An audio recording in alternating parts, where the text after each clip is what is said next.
और देखिए बच्चों, अब हम बात करेंगे डायबिटीज मेलाइटस की। डायबिटीज मेलाइटस आपके एग्जामिनेशन पॉइंट ऑफ व्यू से बहुत ज्यादा इंपॉर्टेंट है, राइट। इसमें बेसिकली आपका जब डायबिटीज मेलाइटस से क्वेश्चन आएगा तो एक तो क्लासिफिकेशन आपका आएगा ओरल हाइपोग्लाइसेमिक एजेंट्स का, राइट। और डायबिटीज मेलाइटस का आपका जस्ट कितने टाइप्स का होता है और वो टाइप किस आधार पे बनाए गए हैं, ये चीज आपसे पूछता है।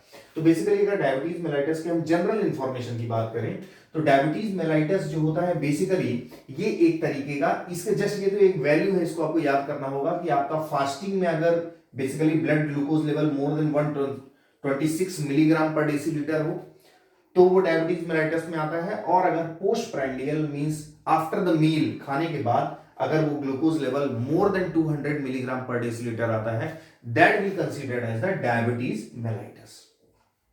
तो ये तो ग्लूकोज के रेंज की बात होगी। अगर डायबिटीज मेलाइटस की बेसिकली हम डेफिनेशन की बात करें तो डायबिटीज मेलाइटस अपने आप में एक मेटाबॉलिक सिंड्रोम है। कैसा है? मेटाबॉलिक डिसऑर्डर है।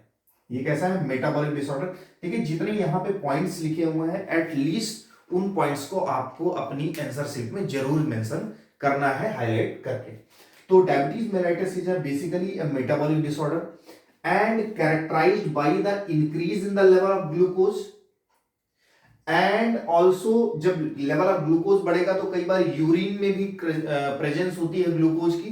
तो ग्लूकोज इन द यूरिन जिसको हम बोलते हैं ग्लाइकोसूरिया, राइट। हाइपरलिपिडेमिया, हाइपरलिपिडेमिया क्यों हुआ डायबिटीज मेलाइटस में? क्योंकि हमको पता होता है कि हमने पढ़ा है कि इंसुलिन बेसिकली जो हमारा होता था वो एनाबॉलिक हार्मोन होता था। वो क्या करता था? लाइपोजेनेसिस करवाता था, लाइपोलाइसिस को इनहिबिट करता था, राइट। तो लेकिन यहां पे बेसिकली हम देखेंगे चूंकि जब इंसुलिन की कमी हो जाएगी डायबिटीज मेलाइटस में, जनरल ये होता है कि इंसुलिन का काम होता है ग्लूकोज को ग्लाइकोजन में कन्वर्ट करना। अब डायबिटीज मेलाइटस में अगर इंसुलिन की कमी हो गई बेसिकली तो ग्लूकोज ग्लाइकोजन में कन्वर्ट नहीं होगा, मींस ग्लूकोज का लेवल क्या होगा? अप होगा। तो जब इंसुलिन की कमी हो गई तो इंसुलिन जो लाइपोजेनेसिस कराता था, लिपिड को ब्रेक होने से बचाता था, तो चूंकि जब उसकी कमी हो गई तो लिपिड ज्यादा से ज्यादा क्या होगी? ब्रेक होगी। तो इसीलिए बोलते हैं उसमें लिपिड का जो लेवल बढ़ेगा, free fatty acid and glycerol का, वो ज्यादा होगा इन डायबिटीज मेलाइटस, क्योंकि इंसुलिन का लेवल क्या हो गया है? कम। तो लाइपोलाइसिस ज्यादा होगी। अच्छा, प्रोटीन का ब्रेकडाउन रोकता था कौन? इंसुलिन, क्योंकि उसका नेचर था एनाबॉलिक। लेकिन चूंकि डायबिटीज मेलाइटस में इंसुलिन की क्या हो गई है? कमी, तो अब प्रोटीन का क्या होगा? ब्रेकडाउन। और जितना ज्यादा प्रोटीन का ब्रेकडाउन होगा इट मींस कि अमाइनो एसिड का बेसिकली यूरिन के थ्रू एक्सक्रीशन ज्यादा होगा, नाइट्रोजन कंटेनिंग कंपाउंड का एक्सक्रीशन ज्यादा होगा। तो उस कंडीशन को जिसमें नाइट्रोजन कंटेनिंग कंपाउंड यूरिन के थ्रू ज्यादा निकले और उनका इनटेक हम बॉडी में फूड के थ्रू या किसी भी मीडियम से कम करें, मींस तो उसको हम बोलते हैं negative nitrogen balance. Means negative nitrogen balance basically क्या है कि आपका जो यूरिनरी एक्सक्रीशन है वो एक्सीड कर जाए किससे? Intake of nitrogen. नाइट्रोजन किसी भी मीडियम से, लाइक फूड के मीडियम से या किसी भी मीडियम से। तो चूंकि negative nitrogen balance diabetes mellitus में क्यों हो रहा है? क्योंकि जो इंसुलिन है उसकी कमी हो गई और प्रोटीन ज्यादा से ज्यादा क्या हो रही है? ब्रेक हो रही है, राइट। तो वो नेगेटिव नाइट्रोजन बैलेंस क्रिएट कर रहा है। कीटोनीमिया, अब देखिए जैसा कि हमने पढ़ा था कि इंसुलिन में बेसिकली इंसुलिन फैट को ब्रेकडाउन को रोकती है, लेकिन जब इंसुलिन की कमी होगी लाइक इन डायबिटीज मेलाइटस तो फैट ज्यादा से ज्यादा ब्रेक होगी। और फैट जब ज्यादा से ज्यादा ब्रेक होगी तो इट मींस हम कह सकते हैं फैटी एसिड का ऑक्सीडेशन होगा, that will leads to the formation of ketone body like acetoacetate, beta hydroxy butyrate, कुछ कंपाउंड्स हैं जिनको हम बोलते हैं कीटोन बॉडी। तो बेसिकली उनकी जब ब्लड में प्रेजेंस ज्यादा होगी तो उनको हम बोलेंगे कीटोनीमिया, क्योंकि इंसुलिन जब कम होगा, फैट का ऑक्सीडेशन या ब्रेकडाउन ज्यादा होगा, ketone containing, ketone group containing basically आपके डेरिवेटिव प्रोडक्ट बनेंगे, तो ब्लड प्लाज्मा में जब इनका लेवल इनहांस होगा उसको हम बोलते हैं कीटोनीमिया। और बेसिकली ये एसिडिटी के लिए रिस्पॉन्सिबल होते हैं, तो कई बार इसको डायबिटिक कीटोएसिडोसिस भी यहां पे हम बोलते हैं, राइट।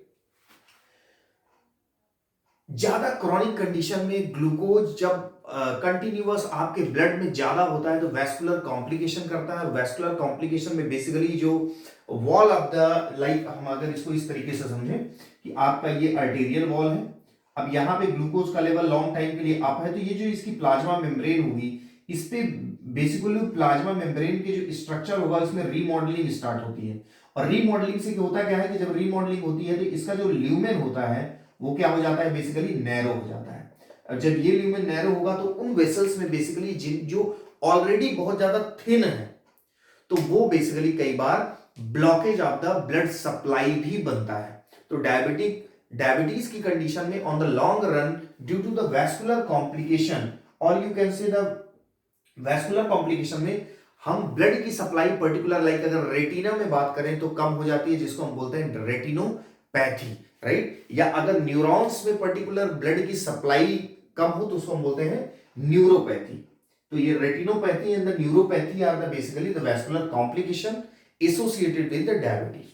सो अगर इनको कंक्लूड करें तो diabetes mellitus is a metabolic disorder characterized by the hyperglycaemia, glucose का level, glycosuria, hyperlipidemia, negative nitrogen balance due to increased breakdown of protein, ketonemia due to increased breakdown of fat, basically beta oxidation of fatty acid, and on the long run also leads to the vascular complication which may be retinopathy or neuropathy.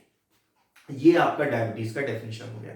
इसके types की बात करें तो बच्चों दो तरीके के types होते हैं इसके, टाइप 1 एंड टाइप 2। टाइप 1 के अंदर दो डिवीजन है, टाइप 1A एंड 1B। तो टाइप 1A से आप याद रखिएगा ये वाला ए से मतलब है ये ऑटो इम्यून है। इसमें बेसिकली क्या होता है, जो पैंक्रियाज की बीटा सेल होती है जिससे इंसुलिन रिलीज होता है और बेसिकली वो ग्लूकोज के लेवल को कंट्रोल करता है ब्लड में। तो जब वहां पे उस बीटा सेल के अगेंस्ट एंटीबॉडी बनने लगे तो बेसिकली वहां पे क्या होगा कि बीटा सेल की फंक्शनिंग इम्प्रॉपर हो जाएगी, इंसुलिन का रिलीज इम्प्रॉपर हो जाएगा। तो ये एक तरीके का जो टाइप 1A है ये ऑटो इम्यून होता है, इसमें बीटा सेल के अगेंस्ट क्या बनने लगती है, एंटीबॉडी, राइट। टाइप 1B जो है ये इडियोपैथिक है। इडियोपैथिक हम फार्माकोलॉजी में उस चीज को बोलते हैं जिसमें लाइक जो डिजीज लाइक अगर टाइप 1B डायबिटीज की बात करें तो इसकी इडियोपैथिक मींस इसका जो कॉज है बेसिकली वो हमारा क्लियर कट नोन नहीं है, मींस अननोन है। तो जब कॉज अननोन हो उसको हम बोलते हैं इडियोपैथिक। अच्छा, टाइप 1 की खासियत ये है कि ये इंसुलिन डिपेंडेंट डायबिटीज मेलाइटस बोलते हैं इसको। क्या इंसुलिन डिपेंडेंट मींस ये इंसुलिन की कमी की वजह से होती है। अब इंसुलिन की कमी क्यों हुई, एक में तो कॉज अननोन बता दिया गया, एक में बता दिया गया कि बीटा सेल के अगेंस्ट एंटीबॉडी बनने लगी। इसी को हम जुवेनाइल ऑनसेट डायबिटीज मेलाइटस बोलते हैं। जब एज कम होती है चिल्ड्रंस में बेसिकली तो उनमें कई बार डायबिटीज मेलाइटस होता है जिसको हम जुवेनाइल ऑनसेट डायबिटीज मेलाइटस या इंसुलिन डिपेंडेंट डायबिटीज मेलाइटस या टाइप 1 बोलते हैं। तो टाइप 1 में इतना डिटेल आप लिखेंगे।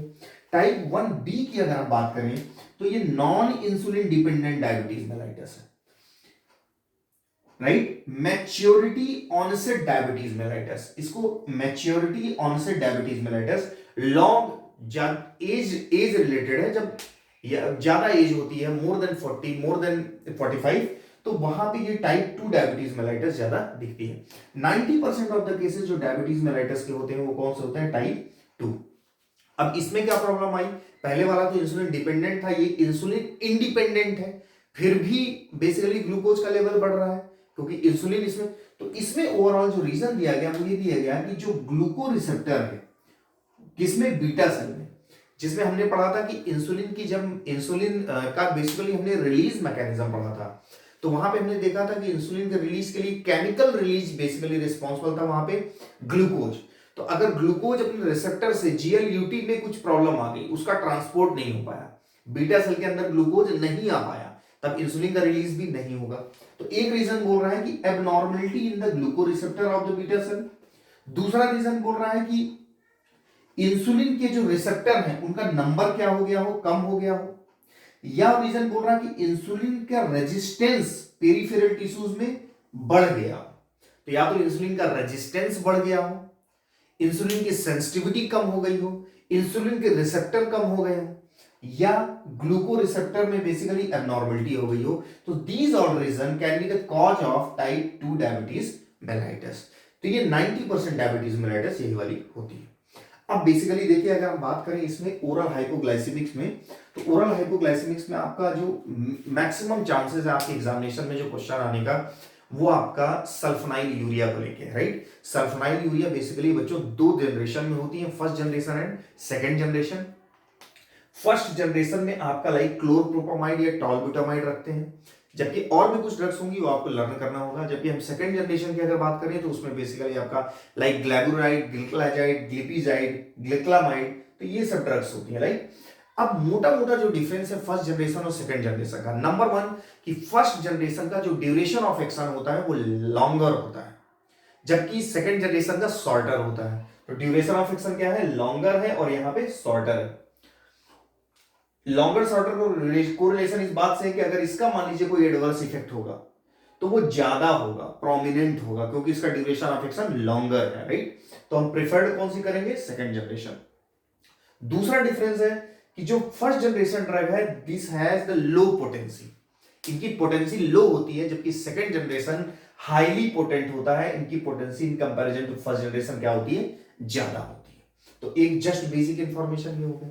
अब सल्फोनाइल यूरिया का जो ओवरऑल मैकेनिज्म एक्शन है वो किस बात को लेके है, सल्फोनाइल यूरिया बेसिकली इंसुलिन के रिलीज को इंक्रीज करके अपना एक्शन देती है, राइट। क्या करती है ये, acting by the increase in the insulin release. तो ये आपको जरूर अपने कॉपी में मेंशन करना है कि ये इंसुलिन के रिलीज को प्रमोट कर रही है। अब देखिए इसकी एक बेसिक मैकेनिज्म है। अच्छा, इसकी मैकेनिज्म में मैं पर्सनली कुछ बात कहना चाहता हूं कि देखिए ये बड़ा कॉन्ट्राडिक्टरी मैकेनिज्म है। तो आप अगर केडी त्रिपाठी कई बार रेफर करते हैं तो उसमें कई बार potassium ATP sensitive potassium channel की एंट्री डाउनवर्ड दी गई है, राइट। तो आपको मैं जो ये सोर्स बता रहा हूं, जस्ट ये रैंगेंडेल के सोर्स हैं, ये आपका गुडमैन गिलमैन का इसका रेफरेंस है, वो बेसिकली इस मैकेनिज्म को सपोर्ट करते हैं जो मैं अभी एक्सप्लेन करूंगा, और आपको यही एग्जामिनेशन में मेंशन करना है, राइट। तो इस तरीके से देखना, देखिए जो सल्फोनाइल यूरिया कैटेगरी की ड्रग है, कोई सी भी जनरेशन की ड्रग हो, वो बेसिकली करती क्या है, ये आपका जो ब्लैक कलर का सेल है ये आपका है पैंक्रियाटिक बीटा सेल। अब पैंक्रियाटिक बीटा सेल में इसके मेम्ब्रेन पे ट्रांसपोर्टर होता है जिसका नाम होता है GLUT2। ये ट्रांसपोर्टर किसको लाता है अंदर, ग्लूकोज को। किसको लाता है, ग्लूकोज को। देखिए ग्लूकोज को पकड़ के GLUT2 ट्रांसपोर्टर ने आउटसाइड ऑफ द सेल से कहां ले आया, इनसाइड ऑफ द सेल। इतनी बात ये समझ में आ गई। Means glucose transporter GLUT2 is responsible for taking the glucose and throwing inside of the beta cell. अब बच्चों बीटा सेल के अंदर जब ग्लूकोज आ गया then it will go into the process like glycolysis में जाएगा, electron transport chain, oxidative phosphorylation, और वहां से अल्टीमेटली जो बनेगा वो एटीपी से हमको यहां पे मतलब है। तो ओवरऑल एडीपी का लेवल, एडिनोसिन डाइफॉस्फेट का लेवल कम होगा, because ADP will convert into the ATP, और एटीपी का लेवल, एडिनोसिन ट्राइफॉस्फेट, इसका लेवल क्या हो रहा है, एनहांस हो रहा है। तो एक इतना पार्ट में आपने समझ गया, इतने पार्ट में आप जस्ट समझ गए क्या चल रहा है यहाँ पे, राइट। अब हम सेकंड देखते हैं। देखिए बच्चों जो बीटा सेल होती है इसके सरफेस पे ये आपको रिसेप्टर दिख रहा होगा, and this is ATP sensitive potassium channel. इसका बहुत बड़ा रोल है यहाँ पे। ATP sensitive potassium channel, normally जब पोटेशियम चैनल बेसिकली ओपन होता है तो ये किस लिए रिस्पॉन्सिबल है। देखिए हम जानते हैं कि जो इंट्रासेलर, अगर इसकी सेल मेम्ब्रेन, इसको सेल मेम्ब्रेन बेसिकली है ही है, इसके अंदर जो रेस्टिंग मेम्ब्रेन पोटेंशियल होता है वो कितना होता है, -70 मिलीवोल्ट नेगेटिव इनसाइड। कितना होता है, माइनस, तो मैं जस्ट इसको राइट कर रहा हूं, दिस इज -70 मिलीवोल्ट इनसाइड यहां पे। अब देखिए एटीपी सेंसिटिव, ये पूरा एटीपी सेंसिटिव पोटेशियम चैनल है। नॉर्मली ये करता क्या है, पोटेशियम का इफ्लक्स, आउटवर्ड मूवमेंट को प्रमोट करता है। आउटवर्ड मूवमेंट को प्रमोट करेगा तो अंदर क्या डेवलप होगी, negativity, because positive charge containing potassium ion ये ज्यादा से ज्यादा जब बाहर जाएंगे तो यहां नेगेटिविटी डेवलप होगी। तो हम एक बार को कहते हैं कि एटीपी सेंसिटिव पोटेशियम चैनल होता है, ये आरएनपी को कितने पे मेंटेन करके रखता है, -70 मिलीवोल्ट पे, राइट। यहां तक की बात हो गई। देखिए बच्चों जो SUR सल्फोनाइल यूरिया के लिए रिसेप्टर होता है SUR1, ये एटीपी सेंसिटिव पोटेशियम चैनल पे ये जो ब्लू कलर का मैंने दिखा रखा है, ये इस चीज को डिनोट करके रखा है कि जो बेसिकली जो सल्फोनाइल यूरिया कैटेगरी की ड्रग होती है वो एटीपी सेंसिटिव पोटेशियम चैनल के अपने साइड पे, जिसको हम बोल रहे हैं SUR1 पे आके बाइंड होती है, राइट। और इस पे जो सेकंड कैटेगरी की ड्रग है जिसको हम बोलते हैं मैग्लेटिनाइड, राइट। मैग्लेटिनाइड या सल्फोनाइल यूरिया का सेम मैकेनिज्म ऑफ एक्शन है, इसलिए SUR/1 और MEG मींस मैग्लेटिनाइड यहां पे लिखा हुआ है, राइट। तो आपको बेसिकली सल्फोनाइल यूरिया जस्ट अपने साइड पे बाइंड हुई। अच्छा, जब बाइंड होगी तो ये जो पोटेशियम का इफ्लक्स है इसको इसे क्या कर देगी, स्टॉप। ये एटीपी सेंसिटिव पोटेशियम चैनल क्या होगा, क्लोज हो जाएगा। बच्चों जब ATP sensitive potassium channel close होगा तो अब आपको क्या लगता है कि क्या पोटेशियम का इफ्लक्स होगा, नहीं होगा। जब पोटेशियम का इफ्लक्स नहीं होगा, आउटवर्ड मूवमेंट नहीं होगा, इट मींस यहां पे किसका गैदरिंग होगा, पोटेशियम आयन की इनडायरेक्ट क्या हुआ यहां पे, एक्यूमुलेशन। जब ये बाहर नहीं जा पाए, सल्फोनाइल यूरिया ड्रग ने इस चैनल को क्लोज कर दिया, एटीपी सेंसिटिव पोटेशियम चैनल को। जब इसको ब्लॉक कर दिया, पोटेशियम का आउटवर्ड मूवमेंट नहीं हुआ, आउटवर्ड मूवमेंट नहीं हुआ, इट मींस यहां एक्यूमुलेशन हुआ। बच्चों जब यहां पॉजिटिव चार्ज का एक्यूमुलेशन हुआ तो क्या ये आरएमपी अचीव होगा, नहीं होगा। आरएमपी किस तरफ शिफ्ट होगा, क्योंकि पॉजिटिव आयन ज्यादा है तो हो सकता है ये -60 मिलीवोल्ट पॉजिटिविटी की तरफ, -50 मिलीवोल्ट इस तरीके से शिफ्ट हो, राइट। जब ये -50 मिलीवोल्ट पे होगा, -60 millivolt, -40 millivolt means towards positivity. जितना स्ट्रॉन्ग बाइंडिंग होगी, जितना ज्यादा पोटेशियम एक्यूमुलेशन होगा, उतना ये पॉजिटिविटी की तरफ शिफ्ट होगा। बच्चों जब ये पॉजिटिविटी की तरफ शिफ्ट होगा, राइट, तो यहां पर हम इसको बोलेंगे कि फुल रेस्टिंग मेम्ब्रेन में नहीं है, ये क्या है, पार्शियली क्या है, डीपोलराइज। और उस समय, जिस समय इसका मेम्ब्रेन पोटेंशियल अराउंड -60 -50 है, उस समय वोल्टेज गेटेड सेंसिटिव चैनल, कौन से, voltage gated sensitive calcium channel. ये क्या है, voltage gated sensitive calcium channel, जो कि ये सेंस कर लिए कि यहां पे आरएमपी कितना है, towards positivity, near to the positivity, -50 और -60 but not -70 due to the accumulation of potassium है। So this change in the voltage difference जो -50 या 60 है, इसकी वजह से ये क्या करेंगे, पार्शियल डीपोलराइजेशन को प्रमोट करेंगे। और वोल्टेज गेटेड जो कैल्शियम चैनल है इसको सेंस कर लेंगे, जैसे ही ये -50 मिलीवोल्ट पे पहुंचेगा, ये कैल्शियम चैनल विल ओपन और calcium will enter from outside to inside.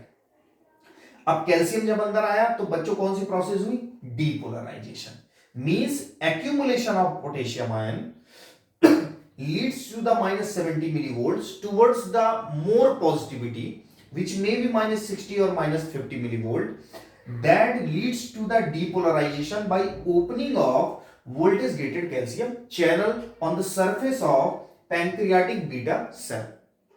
Now this calcium channel will allow the entry of calcium ion. Calcium अंदर आएंगे तो कैल्शियम विल परफॉर्म 2 एक्शन। ये फ्यूजन ऑफ ग्रेन्यूल, ये actually vesicle है जिसके अंदर ये रेड कलर से इंसुलिन स्टोर्ड है। तो ये वेसाइकिल की जो गाइड करेगा टुवर्ड्स फ्यूज करेगा, fusion of vesicle to the membrane of the pancreatic beta cell, ये मेम्ब्रेन है। तो इसका ये देखिए एरो करके इधर दिखा रखा है कि जब कैल्शियम का लेवल यहाँ पे बेसिकली बढ़ेगा तो ये फ्यूजन के लिए रिस्पॉन्सिबल है एंड इसके डीग्रेनुलेशन के लिए, ब्रेक डाउन के लिए। तो जब कैल्शियम का लेवल यहां पे अप हुआ तो ये इससे फ्यूज हो गए प्लाज्मा मेम्ब्रेन से, ओवरऑल यहां पे क्या रिलीज हुआ, ये इंसुलिन। इस स्टेप को हमने बोला डीग्रेनुलेशन। तो इंसुलिन जब जितना ज्यादा रिलीज होगा that will convert the glucose into the glycogen, right. तो बेसिकली अब बात आई कि ATP sensitive potassium channel, right, ATP sensitive potassium channel कैसे ये बेसिकली क्लोज हुए। ये इस तरीके से क्लोज होते हैं बच्चों कि जब ये जितना ज्यादा यहां पे ग्लूकोज का अपटेक होगा, एटीपी का लेवल बढ़ेगा। अब एटीपी का लेवल बढ़ेगा तो ये एटीपी सेंसिटिव, मतलब जो एसयूआर एक्ट करता है सेम उसी तरीके से कौन एक्ट करता है यहां पे, एटीपी। मतलब ये हम ये कह सकते हैं एसयूआर या sulfonylurea drugs are analogous, काम में जस्ट लाइक सिमिलर है to the adenosine triphosphate, because the adenosine triphosphate का लेवल बढ़ेगा, ATP sensitive potassium channel close होंगे। या तो ये कह लो कि सल्फनाइल यूरिया सल्फनाइल SUR1 रिसेप्टर से अगर कोई सल्फनाइल यूरिया की ड्रग बाइंड होती है तो वो इस चैनल को क्या कर देगी, क्लोज कर देगी, और क्लोज करने से overall partial depolarization indirectly promote होगा और ओवरऑल आपका इंसुलिन रिलीज होगा। देखिए बच्चों, लास्ट में आपको एडवर्स इफेक्ट लिखना होगा। तो बेसिकली एडवर्स इफेक्ट में जितनी सल्फनाइल यूरिया होती है उनका एडवर्स इफेक्ट तो क्या होता है, वेट गेन। क्या होता है, वेट गेन। और अगर इनकी हायर डोज हो जाए कई बार तो ये क्या कॉज करती है, हाइपोग्लाइसेमिया, राइट। तो आप इस तरीके से आप इसको लिख सकते हैं। अब इंसुलिन का जितना ज्यादा रिलीज होगा तो इंसुलिन प्रोटीन के ब्रेकडाउन को रोकेगा। प्रोटीन का ब्रेक, ये हम पहले भी पढ़ चुके हैं। तो प्रोटीन ब्रेकडाउन जब कम होगा तो मसल मास बढ़ेगा, जिससे हम कह सकते हैं क्या होगा, वेट गेन होगा। लेकिन अगर यही इसकी ज्यादा डोज ले, या कई बार अगर ज्यादा इसकी डोज हो जाए तो चूंकि इंसुलिन ज्यादा से ज्यादा ग्लूकोज को कन्वर्ट कर देगा तो क्या हो जाएगा, हाइपोग्लाइसीमिया। तो weight gain and hypoglycaemia are the two adverse effect of sulphonylurea drugs. तो आपको इस तरीके से पूरा mechanism of action oral hypoglycaemic में सल्फनाइल यूरिया का या मैग्लेटिनाइड का, मैग्लेटिनाइड के चांस बहुत कम है, आपका मेनली सल्फनाइल यूरिया ही आपसे पूछेगा। तो ये आप इस तरीके से, आई होप कि आपकी एक अंडरस्टैंडिंग बन गई होगी डायबिटीज मेलाइटस का जस्ट बेसिक इंफॉर्मेशन और ओरल हाइपोग्लाइसेमिक में सल्फनाइल यूरिया का mechanism of action with the adverse effect. So this is all about the mechanism of action and the general information about diabetes mellitus. Thank you very much.